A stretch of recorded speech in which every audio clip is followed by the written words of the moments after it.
Hey there, folks. Hope you're all doing well. Welcome back to the Esports Rewind podcast. Hello. Hi there, fella. What's your name? Yo, good day there, mate. I'm Zan. Nice Hello. to meet you, Hello. Zan. I'm Jake. Yeah, I feel like it's been so long since we've seen each other. I might as well have just forgotten what you looked like. These weeks are flying by, but they go so terribly slow at the same time. Oh yeah, I know what you mean. But that's why we're here to break down the latest and greatest esports news for the Esports Rewind podcast. Same time, same day, every single week. Zan, shall we kick it off? Yo, yeah, real quick, just want to say thank you. Hey, I'm sorry to get in the way. No, I know it's you got your flow going and everything. I just felt we have to thank the fans. Yeah, real for quick, sure. Because our growth in the past week or so since we hit 100K has been amazing. Thank you all so much for the support.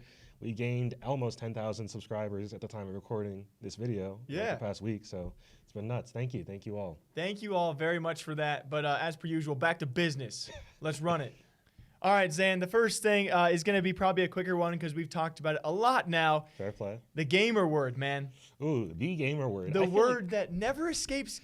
It somehow is a gamer word in a weird way. Like, these people have been in the scene for like 5 minutes and already they're just like, hard R, hit you with it. Dude, when you put it like that, it's almost just like, it almost makes sense, but it's terrible. It's still terrible, always will be terrible. We have covered so many times esports personalities, players, and pros saying the gamer word. If you know, you know. And now we have finally the chance for traditional sports to come over to esports. You'd hate to see it. Into the virtual world. And what do? They drop the gamer word. We're talking about Kyle Larson. Obviously, many of you guys probably know who we're talking about. NASCAR driver, now iNascar. Well, he was for until about 5 minutes. Yeah, until he said the N-word on broadcast. His job has now been stripped away from him, along with sponsors, and even iRacing entirely and NASCAR entirely have indefinitely suspended this man from his career because of what he said online. My overall message when I made the video about this here on the channel was that other esports pros and personalities should look at this as an example to actually learn from. I don't know what your thoughts were about this crazy story. I mean, more or less the same. It makes all the sense in the world that he was let go by his teams. I mean, in the professional, traditional sports world, they don't play with this nonsense. Where you see esports, we've only got a couple, I don't know how much longer pros are going to be able to slide the way that they have. Because they've been sliding for years. Yeah. I mean, just in our short time here with Esports Talk, we have covered dozens of similar stories. Maybe not as bad as the hard N-word. We've covered a couple, though. Usually not. But certainly a lot of slurs and things that you should not be saying as a professional, in whether it's sports or esports.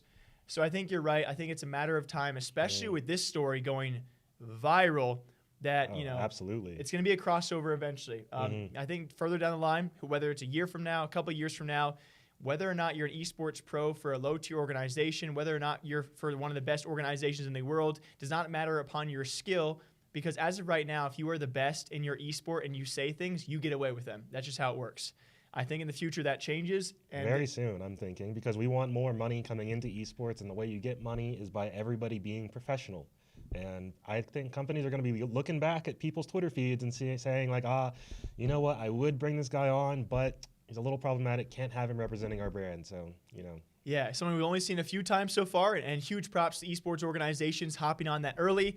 A warning now, guys, all right? If you're a player, you're a rising pro out there, go back now, all right? Filter, search, delete. Get it out of your vocab. Never say it again. Correct yourself. Yeah, there are better curse words out there. There are plenty of other ones that are more entertaining to say. Yeah. So learn from this, make it a learning moment, and we'll see hopefully in the future, less of this. Speaking of unfortunate no words out there, we have an esports member of the community once again today going on a rant. Now, Kyle Larson just, dropped the word, and, he was, a little testy. This man straight up spent a straight minute, a little bit over a minute, actually, just going on the most transphobic rant I've heard in my entire life. Yeah. Yeah, it was insane. To give you guys a little bit of background about what I'm talking about, it's those of you FGC members out there know him, you love him, you hate him. His name is Low Tier God. He is the villain of the FGC. For years, he's been known for his aggressively toxic personality. Those out there from the general gaming scene might remember him from his appearance on E-League's The Challenger, or that one video he put out a couple years back that was just him talking trash about Boogie2988. That one video? Sorry, anyway, I'm sorry.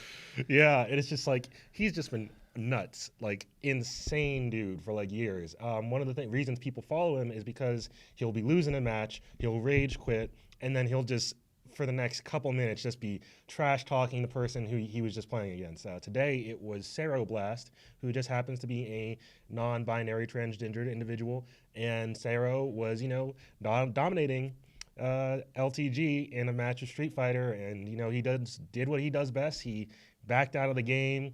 And then immediately while live on stream, went into, I'm not going to even vaguely repeat anything he said. And if we tried to show you the clip, it would just be like the word beep, B, beep, and then like beep, 5 beeps, and then the letter A, and then like 5 more beeps. It's insane.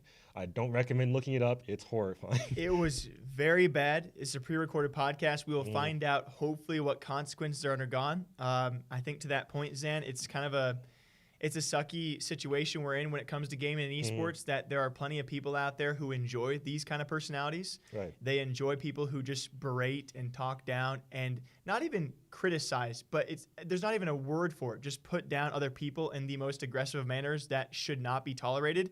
And there are people that watch this kind of stuff and just probably laugh and probably really enjoy it. A lot of the younger fans out there probably aren't, thinking, oh, this is actually maybe not such a great thing to be doing. Oh, this actually has detrimental effects on someone's absolutely. mentality when you talk about them like that. I have never, and again, I don't follow this guy. I wouldn't suggest anyone does, but especially when that clip was shown to me, I've never, ever seen anyone else in esports, pro or personality, berate someone and say things about another person like this guy did. It was especially because awful. he went. Usually it's like a brief clip, like 30 seconds tops. That would be a long one for esports. This dude just goes in for a solid minute. And the unfortunate thing is he's kind of like Alinity in the fact where he's been doing stuff like this for years, relatively unpunished. I mean, he's been banned on Twitch several times, banned on Twitter several times, but his YouTube channel is still active. He still streams totally fine. He's still allowed to attend events by Capcom, although we did have Mama Dow from Capcom Esports saying that she's going to see what she can do about the situation. In this case, we don't know yet what their response might be. But it's really interesting to see that he's just skated for so many years when, usually that's not how it works in the FGC, a little bit more so than other scenes. Like, for example, just earlier this year, we had Oofmatic, who was a Soul Calibur player who said some pretty bad anti-LGBT stuff on Twitter in, just one tweet, right? And immediately, all the top TOs were like, you are no longer allowed at our events, and he essentially was just removed from the community just like that, just done. But LTG says this stuff, and there'll be outrage, but I don't know that anything's actually going to happen. And I mean, to end on, I do not understand, and maybe with the clip going at least a bit more viral, this one being well noted by quite a few people now, YouTube will respond, and I expect TOs to certainly respond. Nothing lost banning this guy. Nothing lost. You can only have so many warnings issued to you before you just got to realize that the life you're living, the way you're living it, just is not publicly acceptable. And that's really all I got to say on that. Yeah, you know what? Just to share some positivity on the backs of these two last not so great stories. If you like FGC stuff, if you like to learn some more, go check out Wooly Versus. Great streamer. This is one of his shirts. We don't do shout-outs too often, but I feel like we got to have something positive. And he talks nice about people. I'm going to assume that. He's a nicer guy. Yeah. His whole thing is just, hey, let's get people in the fighting games in a positive way. So, go spread some positivity. Ignore LTG. Hopefully he'll be on soon. All right, Zan, this topic I could talk about with a lot of people, especially our camera guy, Pete, for a long, long time. A lot of angles, a lot of speculation. This being around the topic that Nadeshot brought to light this past week. He actually mentioned that generational wealth, the wealth created by both Ninja and Shroud in their move from Twitch to Mixer, was certainly the right call, even despite all what we're seeing as of right now. We have long talked about, we don't think Mixer is probably a longevity or a long-term play. Given the competition from YouTube and Twitch, it seems likely that platform will fail. I have confidence saying that, and I don't mean any ill will towards anyone who is involved in this move. I actually agree with Nadeshot that the wealth generated by these two in their contracts hopefully was negotiated correctly and will be worth it for the two of them. And especially with the given fall off in viewership, the signings that YouTube and Twitch have made, a lot of people are talking about the fact that Mixer has no chance in that run. Nadeshot's now come out and said that move was certainly worth it. He would have done the same exact thing. And so my question to you, Zan, is do you think the Mixer money was worth it? I think for people like Ninja and Shroud, absolutely, because I think we've talked about this in the past where they've already gained their popularity, they've already established a viewer base, and once their contracts with Mixer are up, I believe they could very easily transition to another platform and do just fine, be right back where they were, or at a similar level at least. For other streamers, well, that's questionable. Yeah, I definitely agree with you to a certain extent, and there certainly will always be a lot of talking points on this because then becomes a debate, right? And why my answer is agreeing with you in the fact that I think it was right. I think these two, Shroud and Ninja, were probably very smart in getting at least a certain portion guaranteed in the millions of millions. Right. No, not millions of millions. But you guys know what I mean. Numerous millions guaranteed, and certainly their cash out was big because they were two of your biggest Twitch personalities. And you make a good point that other streamers maybe not so lucky. But even with that being said, there certainly is an argument of after Mixer's downfall, if these two want to keep streaming or not, certainly also adds to this question of is it worth it?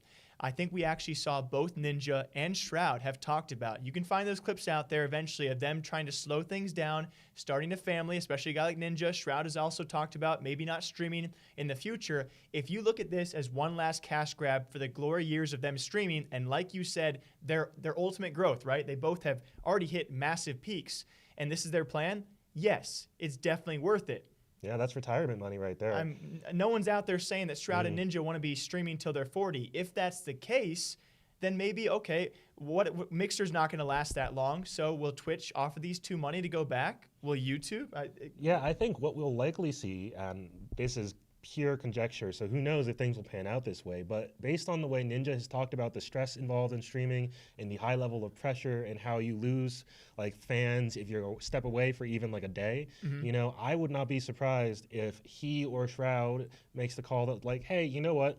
I'm just going to be a general content creator. I'll stream occasionally. I'll upload the VODs to YouTube or something, get some clips out of that. But, you know, I don't think that they're really going to be doing the 9-to-5 grind streaming.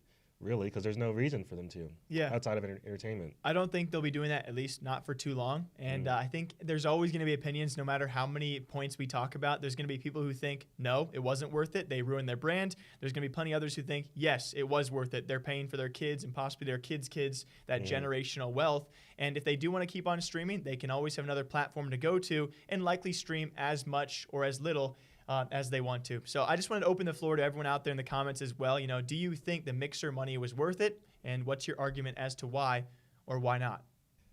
All right, Jake, do you remember that CSGO team that kind of popped up a little bit ago, the Silver Snipers? Oh my gosh, dude.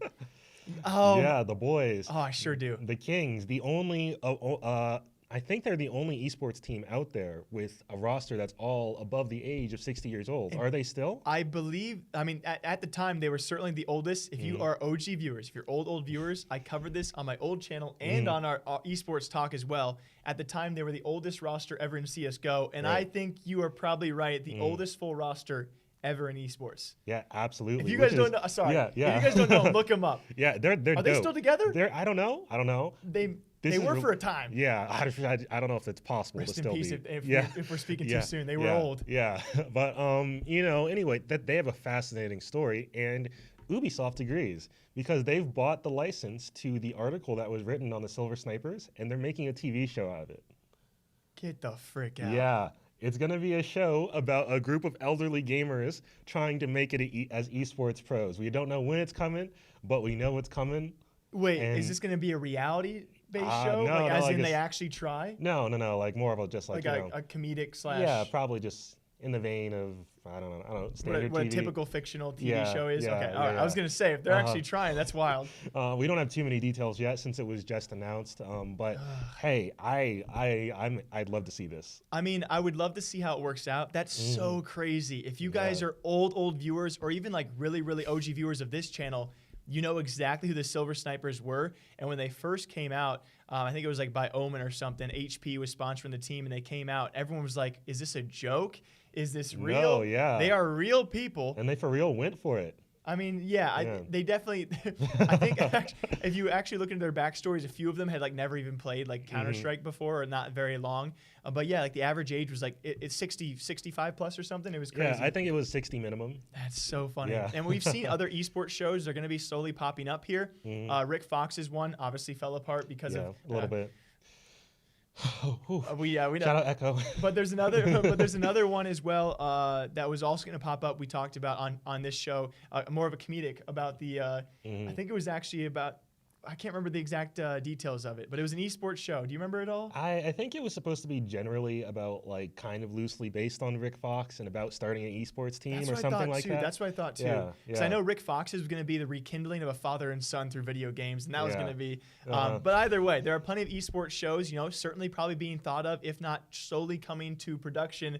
This is one I am super curious how they portray. Right. I'm going to be keeping an eye out on. Please for do. It. Absolutely. We don't know what it's called yet, but let us know if you happen to hear about it before us. Yeah, like, hit us up. Always hit means. us up, guys. Yeah. Silver Snipers apparently are back and coming to. They should just call the show that. Honestly, they should. Yeah. God dang. Coming soon. All right. To wrap up this podcast, guys, of course, we're talking about it. The most hyped up esport of all time. And speaking of esports, Valorant has now released a few details of its future in esports. Zan, you want to hit him with some of the soft details? Yeah. And when Jake says a few details, he really means a few details. Literally, like just about nothing. And realistically speaking, in broad strokes, what Riot has said is that they want Valorant to essentially build, at least initially, from the community. They want the community to kind of take the esports scene and mold it into what they want it to be. And then from there, Riot is going to step back in and get involved and see. They said they kind of want the scene to be built off of the community's backs in a weird way. I'm not, never mind, sorry. Yeah.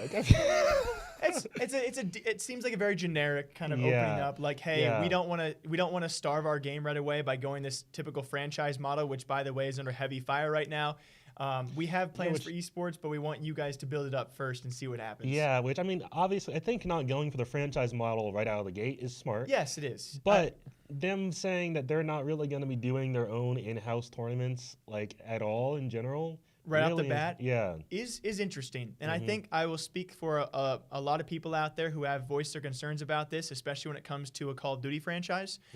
Call of Duty just this past season, entering its first franchise season with that league over there. I think people are worried about that Riot and Tencent announced this for Valorant.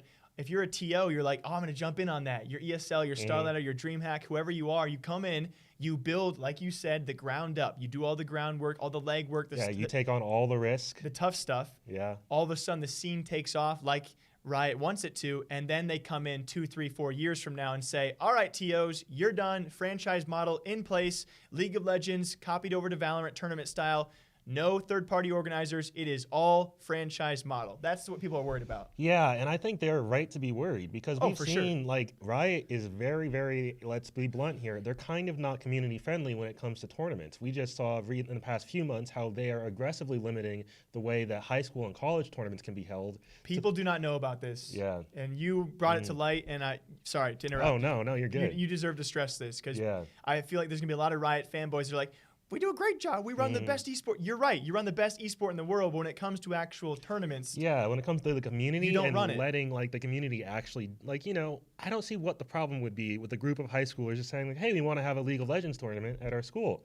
But Riot is very aggressively like, yeah, but you got to play by our rules. You can't say the word league in your and we're limiting your prize pool and everything you give out and the number of people that can participate and the sponsors you can have. And you can't hold a tournament over. It's got to be finished in X amount of time, which and is you can only really hold tournaments with this sponsor 3 times this year. It's very interesting critiques. Very, very restrictive on Riot's part, and hopefully they'll learn from how the community has responded to it because I think these are definitely valid concerns.